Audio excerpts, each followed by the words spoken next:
شکریہ.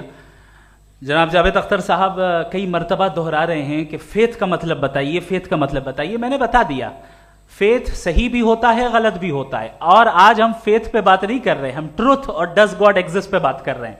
کیا does God exist, یہ ٹروتھ یعنی گاڈ ہے یا نہیں ہے، اس میں سے دونوں ٹروتھ کیا ہے. اب آپ اسے فیتھ کہہ لیں، بلیف کہہ لیں، ناٹ مائی بزنس.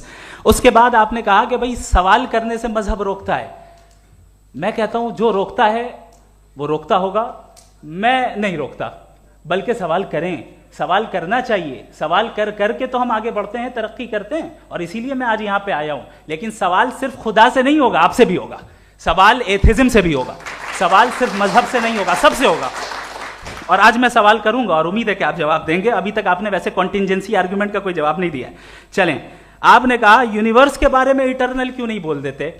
یہ چونکہ لاجیکلی پاسبل ہی نہیں ہے کہ یونیورس اٹرنل ہو. یونیورس ایک کنٹینجنٹ چیز ہے جو ٹائم اینڈ اسپیس کے پابند ہے، ٹائم اینڈ اسپیس سے باؤنڈ ہے. جو ٹائم اینڈ اسپیس سے باؤنڈ ہوگا وہ کنٹینجنٹ ہوگا. جو کنٹینجنٹ ہوگا وہ اس کی بگننگ ہوئی ہوگی. جس کی بگننگ ہوئی ہوگی وہ اٹرنل نہیں ہو سکتا. یہ تو کامن سی بات ہے.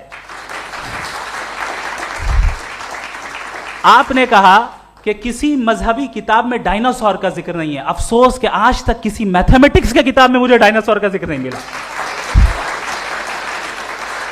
تو اس کا مطلب میتھمیٹکس کی کتاب بیکار ہے؟ نہیں، اس کا وہ ٹاپک نہیں ہے. ریویلیشن کا اور مذہبی کتابوں کا ٹاپک یہ نہیں ہے کہ آپ کو آ کے بتائے سائیکل کیسے بناتے ہیں، یا آ کر یہ بتائیں کہ جو ہے ڈائناسور کب تھا. وہ تو مورالٹی سکھانے آیا ہے، گاڈ کے بارے میں بتانے آیا، نان فزیکل ریالٹی کی حقیقت کو سکھانے کے لیے.